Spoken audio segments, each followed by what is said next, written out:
Hi friends, ഇന്ന് നമുക്ക് കാവേരിയുടെ മേലേക്ക് കിടക്കാം. മാഡം, എൻ്റെ പേര് കാവേരി. 32 വയസ്സുള്ള ഒരു വീട്ടമ്മയാണ്. കല്യാണം കഴിഞ്ഞിട്ട് 10 വർഷമായി. പക്ഷേ ഇതുവരെയും കുട്ടികളായിട്ടില്ല. അതിന് കാരണം ഞാനല്ല. എനിക്ക് അമ്മയാകാൻ ഒത്തിരി ആഗ്രഹമുണ്ട് മാഡം. പക്ഷേ എൻ്റെ ഭർത്താവിന് കുട്ടികളുണ്ടാകുന്നത് ഒട്ടും ഇഷ്ടമല്ല. അത് സ്ത്രീകളുടെ സൗന്ദര്യം നശിപ്പിക്കുമെന്നും കുട്ടികളെ വളർത്താൻ വലിയ ബുദ്ധിമുട്ടാണെന്നും ഒക്കെയാണ് ആദ്യമേ തൊട്ട് എന്നോട് പറഞ്ഞിരുന്നത്.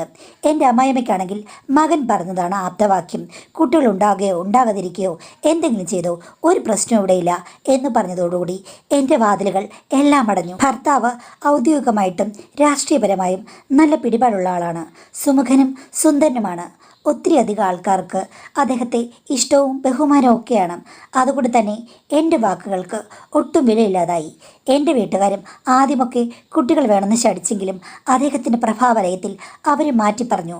അവന് തോന്നുമ്പോൾ മതി, നീ അടങ്ങിയിരിക്ക്, ഇത്രയും നല്ലൊരു സൗഭാഗ്യം നിനക്ക് കിട്ടിയതല്ലേ, കുട്ടികളില്ലെങ്കിലും കുഴപ്പമില്ല എന്നുള്ള മട്ടിലായി. അദ്ദേഹത്തിനാണെങ്കിൽ ആരെങ്കിലും ചോദിച്ചാലും ഒരു പ്രശ്നവുമില്ല. എനിക്ക് കുട്ടികളില്ലാത്തതിന് നിങ്ങൾക്കെന്താ എന്ന് ചോദിക്കും. പേടിച്ച് ആരും ചോദിക്കില്ല. എന്നോടാണ് പലരും ചോദിക്കുന്നത്. ഞാൻ പലപ്പോഴും പറയും, ചേട്ടാ, ഇന്ന് ചേട്ടൻ ഒന്ന് ശ്രദ്ധിക്കാതിരുന്നാൽ നമുക്ക് അടുത്ത മാസം ഒരു കുട്ടി ഉണ്ടാകുമെന്ന്. അപ്പോൾ അദ്ദേഹം പറയും, ഏതെങ്കിലും കാര്യത്തിൽ നീ അബദ്ധം പറഞ്ഞ് എന്നെ ചീറ്റ് ചെയ്ത് ഗർഭിണിയാകുകയോ അത് കളയാനിട വരികയോ ചെയ്ത് നിന്റെ സൗന്ദര്യം നശിപ്പിച്ചാൽ അന്ന് നമ്മൾ തമ്മിലുള്ള ഡൈവോഴ്സ് നടക്കുന്ന. അത് കേട്ട് പേടിച്ചതുകൊണ്ട് എൻ്റെ ആഗ്രഹം മനസ്സിൽ ഞാൻ അടക്കി വെച്ചു. എപ്പോഴും ബ്യൂട്ടി പാർലറിൽ പോകാൻ എന്നെ നിർബന്ധിക്കും. ഏറ്റവും സുന്ദരിയായി നടക്കണം. എൻ്റെ ഭാര്യയെ കണ്ടാൽ ഒരു സിനിമ നടിയാണെന്ന് തോന്നണം. മറ്റുള്ളവർ കണ്ട് അസൂയപ്പെടണം. ഇതാണ് അദ്ദേഹത്തിൻ്റെ ലക്ഷ്യം. പലരെയും എന്നെ അഭിമാനത്തോടു കൂടി പരിചയപ്പെടുത്തും. ലക്ഷക്കണക്കിന് രൂപയുള്ള കോസ്മെറ്റിക് സാധനങ്ങൾ എനിക്ക് വാങ്ങിത്തരാറുമുണ്ട്. 32 വയസ്സുണ്ടെങ്കിലും എന്നെ കണ്ടാൽ 25 വയസ്സ് പോലും പറയില്ലെന്ന് ഭർത്താവ് പറഞ്ഞ് അഭിനന്ദിക്കാറുണ്ട്. അത്രയ്ക്കും അദ്ദേഹത്തിന് ബ്യൂട്ടി കോൺഷ്യസ് ഉള്ള ആളാണ്. അദ്ദേഹവും അങ്ങനെ തന്നെയാണ്. കണ്ടു കഴിഞ്ഞാൽ ഒരു സിനിമാറിനെ പോലുള്ള ലുക്ക് മെയിൻറ്റെയിൻ ചെയ്യാൻ ഇഷ്ടപ്പെടുന്ന ആളാണ്. എനിക്കാണെങ്കിൽ അങ്ങനെയൊക്കെയാണെങ്കിലും ഒരു കുട്ടി വേണമെന്ന് നല്ല ആഗ്രഹമുണ്ട്. പക്ഷേ ഭർത്താവ് എൻ്റെ ഡേറ്റൊക്കെ നോക്കി ആ ദിവസങ്ങളിൽ മാത്രമേ എനിക്ക് അനുവദിച്ച് തരികയുള്ളൂ. അല്ലാത്ത ദിവസങ്ങളിൽ ഞാൻ പറഞ്ഞാൽ പറയും, നീ എന്നെ വെറുതെ പറ്റിക്കാൻ നോക്കണ്ട, അബദ്ധവശാൽ കുട്ടി ഉണ്ടായിക്കഴിഞ്ഞാൽ അതെനിക്ക് വലിയ പ്രശ്നമാകും. പിന്നെ സുരക്ഷയൊന്നും ഉപയോഗിച്ചിട്ട് മുന്നോട്ട് പോകാൻ എനിക്ക് താല്പര്യമില്ല. അതുകൊണ്ട് ഡേറ്റ് നോക്കി നീ കറക്റ്റ് ദിവസം പറഞ്ഞു കഴിഞ്ഞാൽ ഞാൻ കറക്റ്റായിട്ട് വരും. അന്ന് മാത്രം മതി നിൻ്റെ അർമാദം എന്ന് പറയും മാഡം. എന്തായാലും ആ ദിവസങ്ങളിൽ എനിക്ക് ഇഷ്ടപ്പെട്ട രീതിയിൽ പെരുമാറാൻ അദ്ദേഹം മിടുക്കനാണ്. ബാക്കിയുള്ള സമയത്തൊക്കെ അദ്ദേഹത്തിന് യാത്രകളും മറ്റുമുണ്ട്. പക്ഷേ എൻ്റെ സേഫ് ഡേറ്റ് നോക്കി അദ്ദേഹം എപ്പോഴും എൻ്റെ അടുത്ത് തന്നെ നിൽക്കും. കാര്യം എന്നെ അത്രയ്ക്ക് ഇഷ്ടമാണെന്നാണ് പുള്ളി പറയുന്നത്. ബാക്കി എല്ലാ കാര്യങ്ങൾ കൊണ്ടും ഞാൻ ഭാഗ്യവതി തന്നെയാണ്. ഇങ്ങനെയായിരുന്നു ഏകദേശം 5 വർഷം മുന്നോട്ട് പോയത്. 27 വയസ്സ് കഴിഞ്ഞപ്പോഴേക്കും പുള്ളി ട്രാക്ക് മാറി. അദ്ദേഹത്തിന് ഒരു വലിയ ബിൽഡിംഗ് കെട്ടണം. അപ്പോൾ എതിർ പാർട്ടിക്കാർ വന്ന് അതിന് തടസ്സവാദം ഉന്നയിച്ചു. അത് കഴിഞ്ഞപ്പോഴേക്കും അദ്ദേഹം ഡൗണായി. എന്നോട് യാതൊരു വിധത്തിലുള്ള മിണ്ടാട്ടവും ഇല്ലാതായി. പല പ്രശ്നങ്ങൾ, മാനസികമായി ഡൗണായി. ഞാൻ അടുത്ത് ചെന്ന് ചോദിച്ചപ്പോൾ എന്നെ ചാടിച്ചുകൂടുകയാണ് ചെയ്തത്. അവസാന ഒരു ദിവസം പറഞ്ഞു, എനിക്ക് വലിയ പ്രശ്നങ്ങളാണ്, അതിൽ നിന്ന് കയറാൻ എന്ത് ചെയ്യണമെന്നറിയില്ല. നമുക്ക് പണമുണ്ട്, പക്ഷേ ഈ പ്രൊജക്റ്റ് മുന്നോട്ട് കൊണ്ടുപോയില്ലെങ്കിൽ നമ്മുടെ സാമ്പത്തിക അടിത്തറയെല്ലാം പോകും എന്ന് പറഞ്ഞു. ഞാൻ ചോദിച്ചു, ഞാൻ എന്ത് ചെയ്യാനാണെന്ന്. ഭർത്താവ് 2-3 ദിവസം കഴിഞ്ഞപ്പോൾ എന്നോട് വന്ന് ചോദിച്ചു, എന്തായാലും നമുക്ക് കുട്ടികളൊന്നും ഉണ്ടാകുന്നില്ല, അതും ഇതുമായിട്ട് എന്താ ചേട്ടാ ബന്ധം എന്ന് പറഞ്ഞപ്പോൾ പുള്ളി 1, 2, 3 പേരുടെ ഫോട്ടോ കാണിച്ചു. ഇത് നമ്മുടെ എതിർചേരിയിലുള്ള രാഷ്ട്രീയ നേതാവിൻ്റെയും പ്രബലന്മാരുടെയും പിക്ചേഴ്സാണ്. പിന്നെ നമ്മുടെ പാർട്ടിയിലുള്ള ഒരാളും ഉണ്ട് എന്ന് പറഞ്ഞ് അയാളുടെ ഫോട്ടോ കാണിച്ചു. എനിക്കറിയാം ഇവരെല്ലാം കേരളത്തിലെ മിക്കവാറും ആളുകൾക്ക് അറിയാവുന്നവരാണ്. ഇതെന്തിനാ ചേട്ടാ എന്നെ കാണിച്ചെന്ന് ചോദിച്ചപ്പോൾ പുള്ളിക്കാരൻ എന്നോട് പറഞ്ഞു, ഇനി എന്തായാലും മുന്നും പിന്നും നോക്കിയിട്ട് ഒരു കാര്യമില്ല. ഈ 4 പേരെയും മോൾ ഒന്നടുത്ത് കാണണം. ചേട്ടൻ എന്താ ഉദ്ദേശിക്കുന്നത് എന്ന് പറഞ്ഞപ്പോൾ ഭർത്താവിനെ ചേർത്തിരുത്തി പറഞ്ഞു, നീ പ്രത്യേകിച്ച് ഒരു കാര്യത്തിന് മുൻകൈ എടുക്കണ്ട. നിന്നെപ്പോലും സുന്ദരി കണ്ടു കഴിഞ്ഞാൽ അവർ വീണോളും. പക്ഷേ 4 പേരെയും നിനക്ക് പല സമയത്തായിട്ട് കാണേണ്ടി വരും. അവരുടെ കൂടെ കഴിയുന്ന സമയത്ത് നമ്മളുടെ ബിൽഡിങ്ങിൻ്റെ കാര്യവും മറ്റു കാര്യവും പറഞ്ഞ് നീ ശരിയാക്കിയെടുക്കണം. അവരെ വലയിൽ വീഴ്ത്തണം. ചേട്ടൻ എന്തൊക്കെയാണ് പറഞ്ഞത്? നിങ്ങളെ വിട്ടിട്ട് മറ്റുള്ളവരോട് പോകാൻ നിങ്ങൾ ഞാൻ നിർബന്ധിക്കുകയാണോ? ഇതാണൊരു ഭർത്താവ് ചെയ്യേണ്ടത് എന്ന് പറഞ്ഞ് ഞാൻ ചാടിത്തുള്ളിയപ്പോൾ പുള്ളിയും എന്നോട് ദേഷ്യപ്പെട്ടു. എടി, നിലനിൽക്കാൻ വേണ്ടിയാണ് പറയുന്നത്, ഇല്ലെങ്കിൽ നീ ഡൈവോഴ്സ് ചെയ്ത് പോയിക്കോളൂ എന്ന് പറഞ്ഞു. അങ്ങനെ കുറേ കലഹങ്ങളായി. അവസാനം ഞാൻ സമ്മതിച്ചു. 4 പേര്, അതിൽ കൂടുതൽ എനിക്ക് പറ്റില്ല എന്ന് പറഞ്ഞു. അതിലൊരാൾക്ക് 55 വയസ്സെങ്കിലുമുണ്ട്. ഞാൻ പറഞ്ഞു എനിക്ക് വയ്യാന്ന്. പുള്ളി പറഞ്ഞു ഒരു പ്രശ്നവുമില്ല, നീ അദ്ദേഹത്തിൻ്റെ അടുത്തൊന്ന് പോയി നോക്കൂ. പ്രായമുണ്ടെന്ന് നിനക്ക് തോന്നിയ ആളാണ്, ഏറ്റവും നല്ല ആളെന്ന് നീ എന്നോടൊന്ന് പറയും. എത്രയോ സ്ത്രീകൾക്ക് അദ്ദേഹത്തെ ഇഷ്ടമാണ്. അദ്ദേഹത്തിൻ്റെ അടുത്തേക്ക് എത്രയോ പെണ്ണുങ്ങൾ കൊതിയോടെ ഓടി ചെല്ലുന്നെന്ന്. ഞാൻ പറഞ്ഞെങ്കിൽ പിന്നെ അയാൾക്ക് അവരെ അങ്ങ് സ്വീകരിച്ചാൽ പോരെ, ഞാനെന്തിനാണ് ബലിയാടാകുന്നത്? അപ്പോൾ ഭർത്താവ് പറഞ്ഞു നമ്മുടെ കാര്യം നടക്കണമെങ്കിൽ നമ്മൾ തന്നെ ബലിയാടാകണം, പ്ലീസ് എന്ന് പറഞ്ഞ് ഭർത്താവ് എൻ്റെ കാല് പിടിക്കുന്ന പോലെ പിന്നെയും പറഞ്ഞു കഴിഞ്ഞപ്പോൾ ഞാൻ എൻ്റെ വാക്ക് ഒന്നുകൂടെ ഉറപ്പിച്ചു. അങ്ങനെ ആദ്യമായി മുതിർന്ന നേതാവിൻ്റെ അടുത്താണ് പോയത്, തിരുവനന്തപുരത്ത്. അവിടെ വലിയൊരു ഫ്ലാറ്റിലേക്കാണ് എന്നെ കൊണ്ടുപോയത്. ഞാനവിടെ ചെന്ന് കഴിഞ്ഞപ്പോഴേക്കും എല്ലാവരും ബഹുമാനിക്കുന്ന ആ വ്യക്തി എന്നെ അടിമുടിയും നോക്കി. ആഹാ, കൊള്ളാമല്ലോ മോനെ, നിൻ്റെ ഭാര്യ നിൻ്റെ കാര്യങ്ങൾ നടക്കാൻ വേണ്ടിയിട്ട് പാർട്ടി വിട്ടാണെങ്കിലും നീ വരും അല്ലേ എന്ന് ചോദിച്ചു. ഭർത്താവ് ഒന്നും വേണ്ടിയില്ല. ഇവളെ കണ്ടു കഴിഞ്ഞാൽ ശരിക്കും ഒരു ദേവലോക സുന്ദരിയെ പോലെയുണ്ട്. സിനിമയിലൊക്കെ അഭിനയിക്കാൻ വിടരുതോ? വിട്ടുകഴിഞ്ഞാൽ സംവിധായകന്മാർക്കും നടന്മാർക്കും ഒരു പണിയാകുമെന്നൊക്കെ പറഞ്ഞ് അയാൾ എൻ്റെ അംഗപ്രത്യംഗങ്ങൾ വർണ്ണിച്ച് കളിയാക്കി ചിരിച്ചു. എനിക്ക് വല്ലാത്ത അസഹ്യതയായിരുന്നു. എൻ്റെ ഭർത്താവും അയാളോട് ചേർന്ന് കൂടെ ചിരിച്ചു. ഞാൻ കണ്ണുകൊണ്ട് അരന്ന് കാണിച്ചപ്പോൾ ഭർത്താവ് എന്നോട് സാരമില്ലെന്ന് പറഞ്ഞു. ഇതൊക്കെ ഇങ്ങനെയാണെന്ന് പറഞ്ഞിട്ടാണ് ഭർത്താവ് പുറത്തേക്ക് ഇറങ്ങിപ്പോയത്. 4 മണിക്കൂർ കഴിഞ്ഞിട്ട് വന്നാൽ മതിയെന്നാണ് ആ നേതാവ് പറഞ്ഞത്. അദ്ദേഹം എന്നോട് പറഞ്ഞു, നിനക്ക് ഇതൊക്കെ ആദ്യമാകുമെന്ന് എനിക്കറിയാം. നിൻ്റെ ഭർത്താവ് ഒരു സുന്ദരനാണ്, പക്ഷേ ഞാൻ അത്രയും സുന്ദരനല്ല. എൻ്റെ ചെറുപ്പകാലത്ത് ഞാൻ നല്ല സുന്ദരനായിരുന്നു. പക്ഷേ എനിക്കൊരു കാര്യം ഉറപ്പാണ്, നീ ഇന്ന് അലറിക്കരയുമെന്ന്. ഞാൻ ചോദിച്ചു, സാറെന്തേ പറഞ്ഞത്? എന്നെ ഉപദ്രവിക്കുന്നതാണോ എന്ന്. അല്ലടി മോളെ, നിൻ്റെ ഭർത്താവിനേക്കാളൊക്കെ മികച്ച കേമത്വം എനിക്കുണ്ടെന്ന് പറഞ്ഞ് പുള്ളി എന്നോട് കാണിച്ചത് പ്രദർശനമാണ്. ഞാനതെങ്ങനെ പറയണമെന്ന് എനിക്കറിയില്ല മാഡം. അത് ഒരിക്കലും എനിക്കിവിടെ എഴുതി പ്രതിഫലിപ്പിക്കാൻ പറ്റില്ല. കണ്ടപ്പോഴും ഞാൻ ഞെട്ടിപ്പോയി. ശരിയാണ്, ഇങ്ങനെ ഒരു പെണ്ണിനും അനുഭവം ഉണ്ടായിട്ടുണ്ടോ എന്ന് എനിക്കറിയില്ല. ഇത്രയും നാണം കെട്ട ഒരാളാണോ വലിയൊരു നേതാവായിട്ടിരിക്കുന്നത് എന്നോർത്ത് ഞാൻ ഞെട്ടിപ്പോയി. പുള്ളി എന്നോട് ചോദിച്ചു, നിനക്ക് ഇപ്പോൾ സന്തോഷമായോന്ന്? ഞാനൊന്നും മിണ്ടിയില്ല. എനിക്ക് നീ ലിക്കർ ഒഴിച്ചു തരണമെന്ന് പറഞ്ഞു. ഞാൻ ഒഴിച്ചു കൊടുത്തു. അദ്ദേഹം മൂക്കുമുട്ട മദ്യപിച്ച ശേഷമാണ് എൻ്റെ അടുത്ത് വന്നിരുന്നത്. അദ്ദേഹം ഒരു ദുർബലനായിരിക്കുമെന്ന് എനിക്ക് തോന്നി. പക്ഷേ അങ്ങനെയല്ല. കുടിച്ചതുകൊണ്ട് അദ്ദേഹത്തിൻ്റെ വീര്യം കൂടിയിട്ടേ ഉള്ളൂ. കൗരവ സദസ്സിൽ പാഞ്ചാലി വസ്ത്രാക്ഷേപത്തിന് വിധേയായെന്ന് കേട്ടിട്ടേ ഉള്ളൂ. എൻ്റെ ജീവിതത്തിൽ ഞാനത് അനുഭവിക്കുകയായിരുന്നു. അദ്ദേഹം എന്നോട് പ്രദർശനാ രീതിയിൽ ഇരിക്കാൻ പറഞ്ഞു. എന്നെ സൂക്ഷ്മമായി നിരീക്ഷിക്കുകയായിരുന്നു പുള്ളിക്കാരൻ. എന്നിട്ട് എന്നോട് പറഞ്ഞു, നീ ആരാണ്? മത്സ്യകന്യകയോ? ഒരിടവും തട്ടിയിട്ടില്ലോ എന്ന് പറഞ്ഞായിരുന്നു. പിന്നീട് അദ്ദേഹം മദ്യം കയ്യിലെടുത്തു. അത് കഴിഞ്ഞ ശേഷം നടന്നത് എനിക്ക് പറയാൻ പറ്റില്ല. ഒഴിച്ചിട്ട് കുടിക്കുകയായിരുന്നു. മാഡത്തിന് കാര്യം മനസ്സിലായോന്ന് എനിക്കറിയില്ല. അത്രയ്ക്കും എങ്ങും കേട്ടുകഴിവില്ലാത്ത കാര്യമാണ് അദ്ദേഹം കാണിച്ചത്. എനിക്കാണെങ്കിൽ വല്ലാത്ത പേടിയും പ്രശ്നങ്ങളും ഒക്കെ ഉണ്ടായിരുന്നു. എങ്കിലും അദ്ദേഹത്തിൻ്റെ വിചിത്രമായ പ്രവൃത്തി എന്നിലും ചില അനുഭവങ്ങൾ ഉണർന്നുണർന്നു വന്നു. അനുഭൂതികൾ എനിക്കും ഉണ്ടായി. കാരണം വ്യത്യസ്തനാണ്. എൻ്റെ ഭർത്താവിന് അങ്ങനെ വ്യത്യസ്തമായ കാര്യങ്ങൾ ഒന്നുമില്ലായിരുന്നു. ചുരുക്കം പറഞ്ഞു കഴിഞ്ഞാൽ ആദ്യം അദ്ദേഹത്തോട് തോന്നിയ പ്രശ്നങ്ങൾ എനിക്കങ്ങ് തീർന്നു. മദ്യമൊഴിച്ച് കുതിർന്ന മണലാരണ്യത്തിൽ കൂടി കൂറ്റനൊട്ടകം പാഞ്ഞു പോയതുപോലെയായിരുന്നു അടുത്ത കാര്യങ്ങൾ. മണലാരണ്യം എപ്പോൾ തീരുമെന്നറിയില്ല. കാര്യം എനിക്ക് അദ്ദേഹം ആദ്യം പറഞ്ഞതുപോലെ ഇടയ്ക്ക് ഉറക്കെ വിളിക്കേണ്ടി വന്നു. അത് ദൈവത്തെയാണോ എൻ്റെ ഭർത്താവിനെയാണോ എന്നൊന്നും എനിക്കറിയില്ല. കാര്യം അദ്ദേഹം എന്നോട് ആദ്യം പറഞ്ഞത് കറക്റ്റായിരുന്നു. എൻ്റെ ഭർത്താവിനേക്കാൾ മികച്ചവനായിരുന്നു, വ്യത്യസ്തനും. അങ്ങനെ ഞാൻ അവിടെ 4 മണിക്കൂറോളം ചെലവഴിച്ചു മാഡം. പക്ഷേ അപ്പോഴേക്കും ശരിക്കും ഞാൻ നീരെടുത്ത കരിമ്പിൻ ചണ്ടി പോലെ ആയിരുന്നു. പക്ഷേ അദ്ദേഹം സന്തോഷവാനായിരുന്നു. ബാക്കി 4 പേരെയും പ്രസാദിപ്പിച്ച ശേഷം കാര്യങ്ങളെല്ലാം ക്ലിയറായി വരുമെന്ന് പറഞ്ഞു. ഭർത്താവ് എന്നോടൊന്നും ചോദിച്ചില്ല. അടുത്ത 4 പേർക്കുമുള്ള ദിവസങ്ങൾ നിശ്ചയിക്കുകയായിരുന്നു ഭർത്താവിൻ്റെ ലക്ഷ്യം. ഏകദേശം 3 ദിവസം കഴിഞ്ഞപ്പോൾ അടുത്ത ആൾ, അത് കഴിഞ്ഞ് ഒരാഴ്ച കഴിഞ്ഞപ്പോൾ അടുത്തൊരാൾ, പിന്നീട് സ്വന്തം പാർട്ടിയിലുള്ളൊരു നേതാവ്. അപ്പോഴേക്കും ആദ്യത്തെ നേതാവ് രണ്ടാമത്തെ കൂടിക്കാഴ്ചയ്ക്കും വിളിച്ചു. അങ്ങനെ ഏകദേശം 1.5 മാസം റെസ്റ്റില്ലാതെ ഞാൻ മുന്നോട്ട് പോയി. ഭർത്താവ് എന്നോടൊന്നും പറഞ്ഞില്ല. എത്ര ക്ഷീണമാണെങ്കിലും അദ്ദേഹം പറയുമ്പോൾ ഞാൻ ഒരുങ്ങിയിറങ്ങുമായിരുന്നു. പതിയെ എനിക്കിതൊക്കെ ഇഷ്ടമാകുമെന്ന് തോന്നിപ്പോയി. ഇതിനിടയ്ക്ക് കാര്യങ്ങളെല്ലാം ഓക്കെയായി. അദ്ദേഹത്തിന് കെട്ടിടം പണിയാനുള്ള എല്ലാ കാര്യങ്ങളും ക്ലിയറായി കിട്ടി. അത് കഴിഞ്ഞപ്പോൾ പുള്ളി ആ ഡീല് അവസാനിക്കുകയും ചെയ്തു. ഇനിയിപ്പോൾ നല്ല ഭാര്യയായിട്ട് വീട്ടിലിരുന്നോളാൻ എന്നോട് പറഞ്ഞു.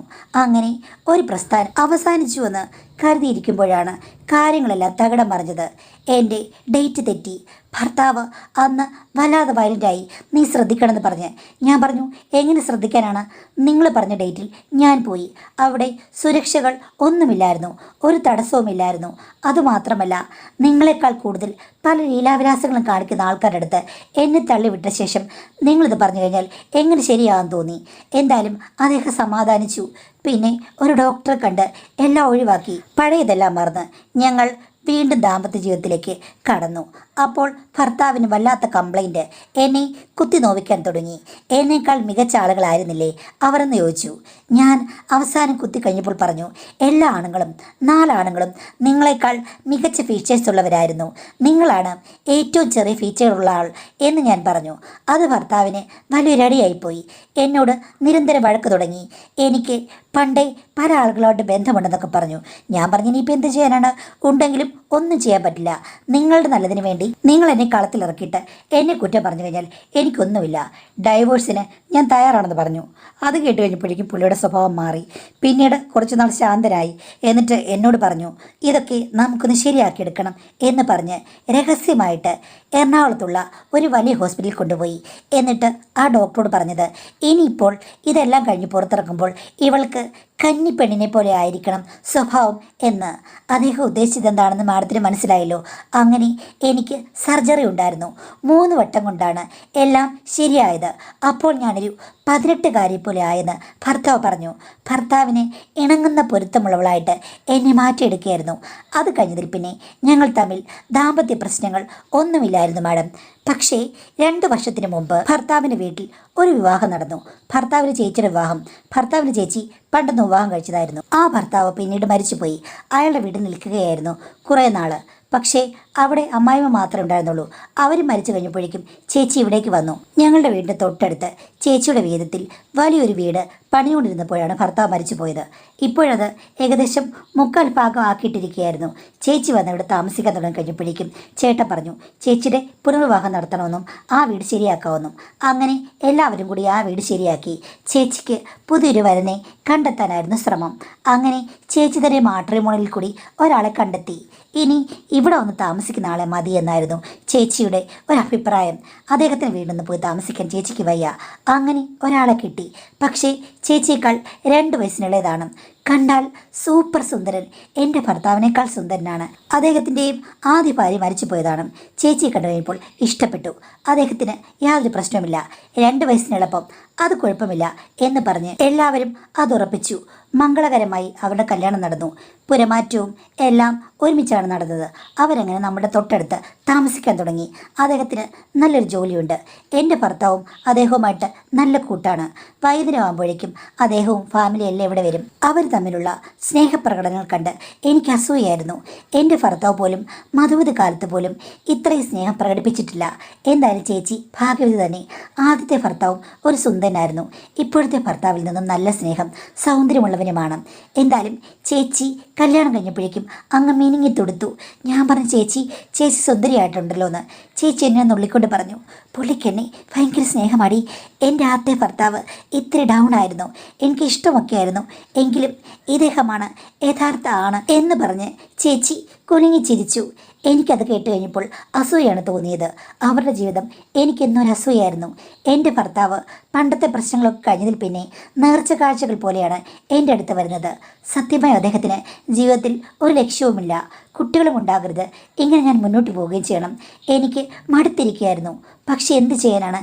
എല്ലാവരും അദ്ദേഹത്തിൻ്റെ പ്രശസ്തിക്കും പണത്തിനും ഒക്കെ സൈഡാണ്. എൻ്റെ വോയിസിന് യാതൊരു വിലയുമില്ല മാഡം. അങ്ങനെയുള്ളപ്പോൾ സ്ത്രീകൾ എന്ത് ചെയ്യാനാണ്? തൽക്കാലം അദ്ദേഹത്തെ അഖിലേട്ടൻ എന്ന് വിളിക്കാം. അഖിലേട്ടനെ എനിക്കും വലിയ കാര്യമാണ്. അദ്ദേഹത്തിന് എന്നോടും ഇഷ്ടമാണ്. നല്ല നല്ല സമ്മാനങ്ങളൊക്കെ എനിക്ക് കൊണ്ടുതരും. അതിൽ ചേച്ചിക്ക് അസൂയൊന്നുമില്ല. കാര്യം ചേച്ചിയുടെ മുന്നിൽ വെച്ചാണ് ചേട്ടനോട് സംസാരിക്കാറുള്ളത്. ഞാനങ്ങനെ പുറത്തൊന്നും പോകാറുമില്ല. വീട്ടിൽ തന്നെയാണല്ലോ. ചിലപ്പോൾ സൂപ്പർ മാർക്കറ്റിലോ ചന്തയിലോ മറ്റോ പോയാലായി, അത്രയേ ഉള്ളൂ. അങ്ങനെ ഒരു ദിവസം ഞാൻ ചന്തയിൽ നിൽക്കുമ്പോഴുണ്ട് ചേട്ടൻ അതുവഴി കാർ ഓടിച്ചു പോന്നു. എന്നെ കണ്ടപ്പോൾ നിർത്തി. എന്നിട്ട് അത്ഭുതത്തോടുകൂടി ചോദിച്ചു, അല്ല കാവേരി, നീ ഇങ്ങനെ തന്നെ ചന്തയിലൊക്കെ വരുമോ? ഞാൻ അതിൽ കണ്ടിട്ടില്ലല്ലോ. അത് പിന്നെ ചന്തയിൽ സൂപ്പർ മാർക്കറ്റിലൊക്കെ ഞാൻ തന്നെ വരും. ആഹാ, നീ എപ്പോഴും അവൻ്റെ കൂടെ കാറിൽ മാത്രം പുറത്ത് പോകുന്നതും തിരിച്ചു വരുന്നതാണല്ലോ ഞാൻ കണ്ടിട്ടുള്ളത്. അല്ലാതെ ഈ വഴിയിൽ കൂടി നടക്കുന്ന പോലും ഞാൻ കണ്ടിട്ടില്ല. ഞാൻ എൻ്റെ ഭാര്യയോട് ചോദിച്ചിട്ടുണ്ട് എന്താ അങ്ങനെയെന്ന്. അപ്പോൾ അവൾ പറഞ്ഞത്, ആങ്ങളൊക്കെ ഇഷ്ടമല്ല നീ ഇങ്ങനെ പുറത്തിറങ്ങി കറങ്ങുന്നത്. നിന്നെ അവൻ എല്ലായിടത്തും അങ്ങോട്ടും ഇങ്ങോട്ടും കാറിലേക്ക് കൊണ്ടുപോകുമെന്നാണ്. ഞാൻ പറഞ്ഞു, ഒരു കണക്കിന് അത് ശരിയാണ് ചേട്ടാ. പിന്നെ ചന്തയിലെ സൂപ്പർ മാർക്കറ്റിലുമൊക്കെ ഞാൻ പോകാമെന്ന് പറഞ്ഞത് നാലാളെ കാണാനുള്ള എൻ്റെ കൊതി കൊണ്ടാണ് എന്ന് പറഞ്ഞു. അപ്പോൾ അദ്ദേഹം പൊട്ടിച്ചിരിച്ചിട്ട് പറഞ്ഞു, എന്തായാലും സാധനങ്ങളൊക്കെ വാങ്ങിച്ചിട്ട് എൻ്റെ കൂടെ കയറുമെന്ന് പറഞ്ഞു. ഞാൻ പുറകെ കയറിയപ്പോൾ അദ്ദേഹം പറഞ്ഞു മുന്നിൽ കയറാൻ. അങ്ങനെ മുന്നിൽ കയറിയിരുന്ന് കുറേ കാര്യങ്ങളൊക്കെ പറഞ്ഞ് ചിരിച്ചുകൊണ്ട് ഞങ്ങൾ മുന്നോട്ട് പോയി. അദ്ദേഹത്തിന് ഒന്ന് രണ്ട് സ്ഥലത്ത് നിർത്തി സാധനങ്ങളൊക്കെ വീട്ടിലേക്ക് വാങ്ങിക്കേണ്ടതായിരുന്നു, ബേക്കറിലും മറ്റും. അങ്ങനെ കുറച്ച് സമയം ഞങ്ങൾക്ക് സംസാരിക്കാനും പറ്റി. ഞങ്ങൾ ഒന്നിച്ചാണ് അവിടെ വീട്ടിലേക്ക് ചെന്നത്. എൻ്റെ ഭർത്താവ് അവിടെ ഉണ്ടായിരുന്നു. ഇടയ്ക്ക് വിളിച്ചിരുന്നു. ഞാൻ കാറിൽ അങ്ങോട്ട് വരികയാണെന്ന് പറയുകയും ചെയ്തിരുന്നു. ഞാൻ ചെന്ന് മുന്നിൽ നിന്ന് ഇറങ്ങുന്നത് കണ്ടു കഴിഞ്ഞപ്പോഴേക്കും എൻ്റെ ഭർത്താവിന് മുഖം വരുണ്ടു. എന്നെ വിളിച്ച് മാറ്റി നിർത്തി പിന്നീട് ചോദിച്ചു, നീ എന്തിനാണ് അവൻ്റെ ഭാര്യയെ പോലെ മുന്നിൽ കയറിയിരുന്നതെന്ന്. ഞാൻ പറഞ്ഞു, മുന്നിൽ കയറിയാൽ എന്താ, പുറകെ കയറിയാൽ നിങ്ങൾക്കെന്താ? അപ്പോൾ നീ പിന്നെയും അഴിഞ്ഞാടുന്ന മനോഭാവം പുറത്തെടുത്തെന്ന് ചോദിച്ചു. ഞാൻ പറഞ്ഞു, ഞാൻ അടങ്ങിയിരിക്കുകയായിരുന്നു. നിങ്ങളാണ് എന്നെ ആടാൻ ഇറക്കിയത്. എന്നെ കൊണ്ടൊന്ന് പറയിപ്പിക്കരുത് എന്ന് പറഞ്ഞ് ഞാൻ ദേഷ്യപ്പെട്ടു. അതോടുകൂടി കുറച്ചൊന്ന് അടങ്ങി. എന്നിട്ടും ഇടയ്ക്ക് എന്നെ കുത്താൻ വന്നു. ആ സമയത്താണ് ഞാൻ ഓർത്തത്, എന്താ പ്രശ്നം? ഒരു പ്രശ്നവുമില്ല. അയാൾ എൻ്റെ ഭർത്താവിനേക്കാൾ നല്ല സുന്ദരനാണ്. എന്നോട് ഇത്തിരി സ്നേഹമുണ്ട്. എനിക്കാണെങ്കിൽ മറ്റനുഭവങ്ങൾ പകർന്നു തന്നത് എൻ്റെ ഭർത്താവുമാണ്. എന്തിന് ഞാൻ വെറുതെ അടക്കി വെക്കണം? അതിന് കാര്യമില്ല. നോക്കട്ടെ, അഖിലേട്ടന് എന്നോട് താല്പര്യമുണ്ടെങ്കിൽ തീർച്ചയായിട്ടും സമയം കിട്ടുവാണെങ്കിൽ ഞങ്ങൾ കാണും എന്ന് വാശിപൂർവ്വം ഞാൻ ചിന്തിച്ചു മാഡം. പിന്നീട് അഖിലേട്ടനെ എൻ്റെ വഴിക്ക് കൊണ്ടുവരാൻ ഞാൻ കച്ചകെട്ടിയിരിക്കുകയായിരുന്നു. എൻ്റെ ഭർത്താവിനോട് ഒരു പ്രതികാരം ചെയ്യണമെന്ന് എനിക്ക് തോന്നി. ഇതാണ് എൻ്റെ പ്രതികാരം. എന്തായാലും ചേച്ചിയേക്കാളൊക്കെ ഞാൻ സുന്ദരിയാണ്. ഞാൻ വിചാരിച്ചാൽ അഖിലേട്ടൻ എൻ്റെ അടുത്ത് വരുമെന്ന് ഞാൻ വിശ്വസിച്ചു. അങ്ങനെ ഞാൻ ചൂണ്ടയിടാൻ തുടങ്ങി. ആദ്യമൊക്കെ അദ്ദേഹം ഒഴിഞ്ഞു മാറിയെങ്കിലും പിന്നീട് എന്നോട് നിനക്കെന്നെ ഇഷ്ടമാണോ എന്ന് ചോദിച്ചു. ഞാൻ തുറന്നു പറഞ്ഞു, എനിക്കൊത്തിരി ഇഷ്ടമാണ്. എൻ്റെ ഭർത്താവിനേക്കാൾ അഖിലേട്ടനെ കണ്ടപ്പോഴേ എനിക്ക് താല്പര്യമുണ്ട്. പക്ഷേ കുടുംബത്തിൽ പ്രശ്നങ്ങൾ ഉണ്ടാക്കാൻ എനിക്ക് ആഗ്രഹമില്ലെന്ന്. അഖിലേട്ടൻ എനിക്ക് പിന്നീടാണ് അതിന് മറുപടി അയച്ചു തന്നത്. എനിക്ക് നിന്നോട് പ്രണയമാണ്, കണ്ടപ്പോഴേ നിന്നിൽ ഞാൻ വീണുപോയി എന്നൊക്കെ പറഞ്ഞു. ചുരുക്കം പറഞ്ഞാൽ അങ്ങോട്ടും ഇങ്ങോട്ടും എന്തെങ്കിലും നടക്കും എന്ന് പറഞ്ഞ് ഞാൻ പ്രതീക്ഷിച്ച ആള് എന്നോട് കടുത്ത അസ്ഥിക്ക് പിടിച്ച പ്രണയം. എനിക്കത് ഒത്തിരി ലഹരിയായി. എങ്കിൽ പിന്നെ ബാക്കിയുള്ള കാര്യങ്ങളിലേക്കും അഖിലേട്ടൻ കടന്നു വരട്ടെ.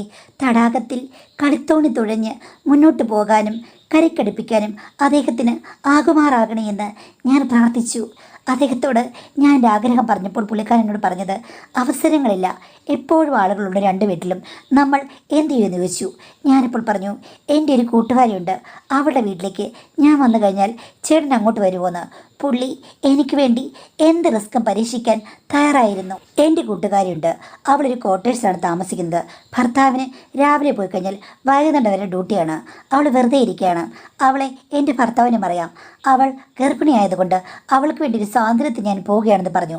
അങ്ങനെ ആഴ്ചയിൽ 1-2 ദിവസം അവളെ സ്വാതന്ത്ര്യപ്പിക്കാൻ വേണ്ടി ഞാൻ പോകുമ്പോൾ അഖിലേട്ടനെയും വിളിക്കും. അദ്ദേഹം ഓഫീസിൽ നിന്ന് അവിടെ വരും. അതൊരു വിജനമായ സ്ഥലമാണ്. മറ്റ് ക്വാർട്ടേഴ്സുകളിലൊന്നും ആരും കാണില്ല പകൽ. അങ്ങനെ അവിടെ വെച്ച് അവളുടെ മൗനാനുവാദത്തോടു കൂടിയാണ് അഖിലേട്ടൻ എൻ്റെ അടുത്ത് വന്നത്. അദ്ദേഹത്തിൻ്റെ ആവശ്യത്തേക്കാൾ 100 ഇരട്ടിയായിരുന്നു എൻ്റെ ആവേശം. ഞാൻ കാത്തിരിക്കുകയായിരുന്നു.